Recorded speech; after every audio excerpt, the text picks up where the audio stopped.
الحمد لله رب العالمين والعاقبة للمتقين الصلاة والسلام على أشرف الأنبياء والمرسلين اما بعد السلام علیکم و رحمت الله و برکاته.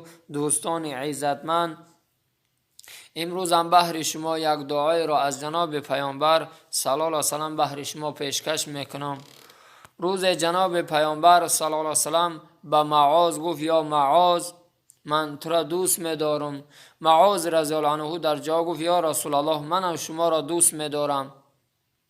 بعدا رسول الله صلی الله علیه و سلم گفت: یا معاذ، هر وقتی که نمازت را ادا کردی این دعا را بخوان: اللهم اعیننا علی ذکرک و شکرک و حسن عبادتک. باز تکرار میکنم: اللهم اعیننا علی ذکرک و شکرک و حسن عبادتک. این چی دعای زیبایی است که از جناب پیامبر صلی الله علیه و سلم از زبان مبارکش بیان شدگی است. معنی دعا چنین است: ای بارا خدایا مرا اعانت که، یعنی یاردم که، کمکم که به ذکر خودت.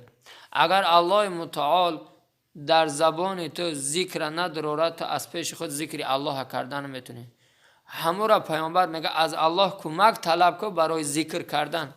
بسیار انسان ذکر میکنن لکن با اخلاص ذکر نمیکنه که او را از معصیت باز ایسته. اگر انسانی که با اخلاص الله ذکر کنه، او انسان از معصیت همیشه دور میباشه. به این خاطر میگه که از الله طلب که کمک در ذکر کردن و در شکر کردن هم از الله کمک طلب که. یعنی از الله طلب که الله در برابر همه این نعمتی که بر من دادی من شکر کننده بگردان. اگر الله تو را کمک نکنه در برابر نعمتهای الله، تو همیشه عصیان میکنی و شکر الله کردن میتونی. شاعر میگوید: ابر و باد و مه و خورشید و فلک در کارن، تا تو نان به دست آری و به غفلت نخوری. همه از بحر تو سرگشته و فرمان بردار، شرط انصاف این باشد که تو فرمان نبری. همه را الله داده است مدد است، یکی از ما فقط شکر طلب کیس است.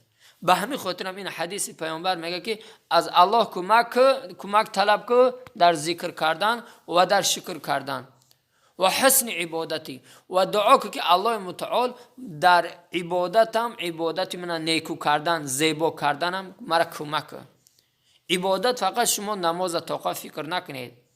احترام پدر و مادر، روزه گرفتن، کمک کردن، نصیحت کردن، از معصیت دور شدن، امر کار خیر کردن، رزق حلال طلب کردن، همه اینها چی در میدروین؟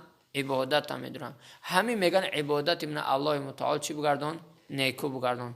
الله متعال همه ایمان شما را موفق به حفظ کردن این دعا کنه و این دعا را دوستان عزیز به یار و دوستان خودتون هم بفرستید تا که در ثواب اینها شما هم شریک شید.